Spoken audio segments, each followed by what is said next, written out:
şeref.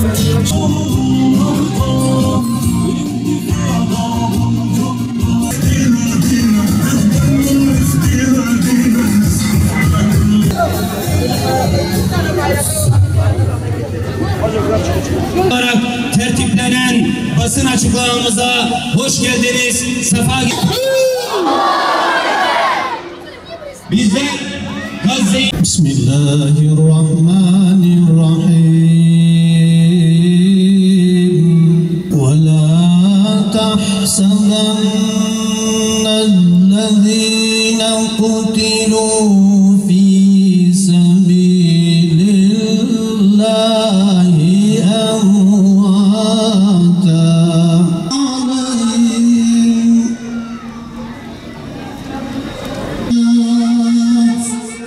Hayır, orada oyunda kaybolacağız. Elhamdülillahi Rabbil alemin. Esselatu vesselamu ala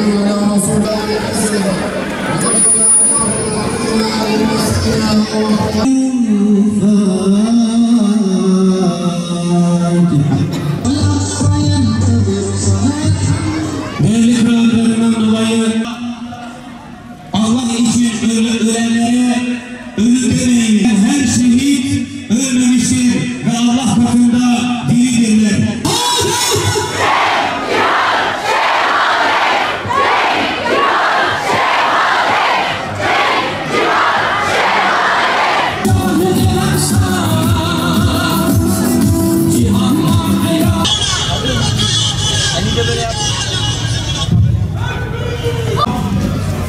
ونحبب للشهيد جدا. أي شهيد خدا شاهده حضرت محمد عليه الصلاة والسلام شاهده بطول بشرية شاهده ويا رب أمجد شاهد إسماعيل هنية أذان قوتنيوي نباد بون دجيد بون أوي روحي خدا اوی بدن اخوا کرا قربان جی اسلام را جی اقصى شریفه جی قدس شریفه جی امت حضرت محمد علیه الصلاة والسلام اوی آینا خوشی فدا کرن.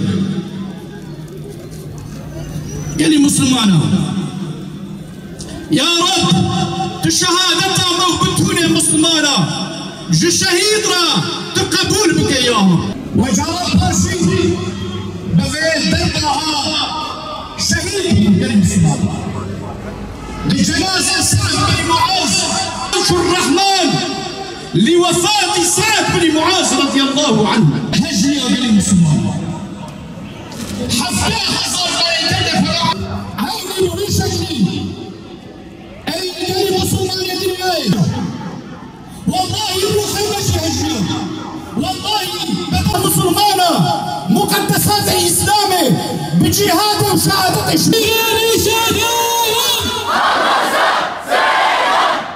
خلاص ونشبيرا لكن قوي حتى قدس إسرائيل قاروسن أمريكا قاروسن إسرائيل الله بإذنه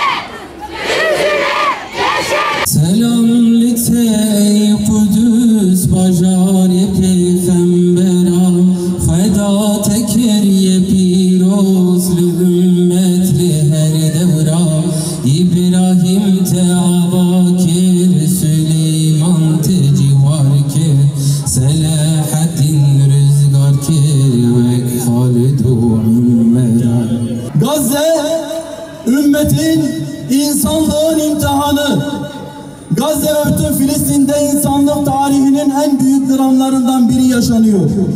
Batı dünyasının ve İslam düşmanı tüm şer yönetimlerinin desteğini arkasına alan Siyonist haydutlar, Siyonist teröristler hiçbir sınır, uluslararası hiçbir hukuki ve ahlaki kural tanımadan Müslüman Filistin halkına soykırım uygulamaktadırlar.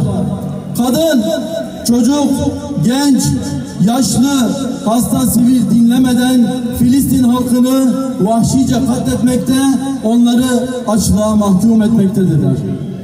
10 aydır Müslüman Filistin halkı için, Gazze halkı için güvenli hiçbir yer kalmamış bulunmaktadır. çoğu kadın ve çocuk olmak üzere şehitlerimizin sayısı 100.000'e dayanmış durumdadır. Binlerce kayıp ve yüz binlerce yaralı var. Yüz binlercesi ise dünyanın en büyük hapishanesinde korkunç bir muhasara altında aç ve susuz başlarını sokacakları bir evleri olmadan tedaviden mahrum, bulaşıcı hastalıklarla boğuşarak hayatta kalma mücadelesi vermektedirler. İşgal altındaki topraklarda, Siyonistlerin kurdukları esir kamplarında, zindanlarda tutsak edilen 10 binlerce Filistinli esir ise korkunç işkenceler altında tutulmakta, her türlü insani haktan mahrum bırakılmakta, tüyler ürperten uygulamalar altında yaşamaya çalışmaktadırlar. Her gün işgal altındaki zindanlarda Filistinli esirlerin şehadet haberleri gelmektedir. Büyük şeytan Amerika'nın ve İslam düşmanı Avrupa ülkelerinin sınırsız desteğini arkasına alan Siyonistler bu vahşi saldırıları tüm İslam dünyasına yaymaya çalışmaktadırlar. Siyonistler İslam dünyasının başındaki korkak, ürkek liderler ve işbirlikçi yönetimlerin derin sessizliği altında bu savaşın, bu saldırı ve istilanın Batı uygarlığını koruma uğruna olduğunu haykırmaktan çekinmemektedirler. Bu savaşın İslam ve Müslümanlara karşı İslam medeniyetini durdurup yenilgiye uğratmak adına yapıldığını tüm dünyaya ilan etmektedirler. Siyonist rejimin başbakanı Netanyahu, Amerikan senatosunda tüm dünyanın canlı izlediği ve senatodaki tüm senatörlerin, milletvekillerinin onlarca defa deliler gibi alkışladığı konuşmasında biz İsrail Batı dünyasının ileri cephesiyiz. Bu bir medeniyet savaşıdır. Biz Gazze'de kazanamazsak tehlike Amerika'nın kapısına dayanır. Amerika için, Batı için kazanmak zorundayız ifadelerini kullanmaktadır. Amerika, İngiltere, Fransa ve bütün Batı dünyası, dünyadaki bütün İslam düşmanı rejimler Siyonistlerin bu korkunç soykırımını tereddütsüz desteklemekte, savaş gemileriyle, uçak filolarıyla Siyonistlere fiili destek vermekte, onlar da savaşa katılmaktadırlar. Çünkü bu savaş tereddüte mahal bırakmayacak şekilde hakla batılın savaşıdır. İslam medeniyetiyle İslam dünyasını esir alıp sömürmek isteyen barbar Batı uygarlığının savaşıdır.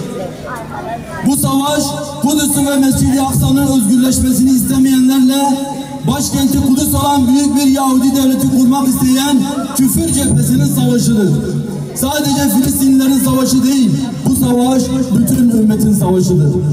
Ümmet bu savaşta tüm gücüyle Gazze'nin, Filistin'in yanında durmalı, Kudüs davası etrafında birleşmeli, İslam dünyasını istila etmek isteyen Amerika ve Avrupa'ya dur demelidir. Müslümanlar Gazze'de kazanmak zorundadırlar. Müslümanlar Siyonistleri yenilgiye uğratmak zorundadırlar.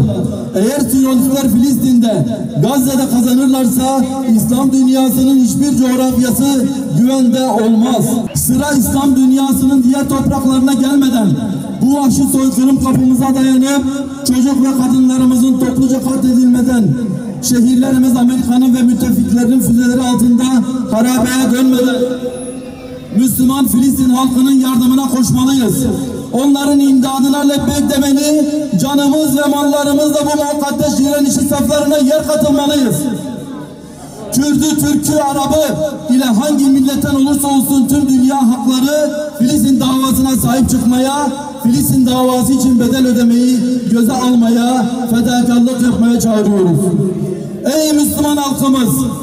Gazze özgürleşinceye kadar Siyonistler zelil bir şekilde yenilgiyi kabul edip vahşet ve katliamlarına son verinceye kadar, Siyonistlerin zindanlarındaki esir kardeşlerimiz evlerine dönünceye kadar tek gündemimiz Gazze olsun.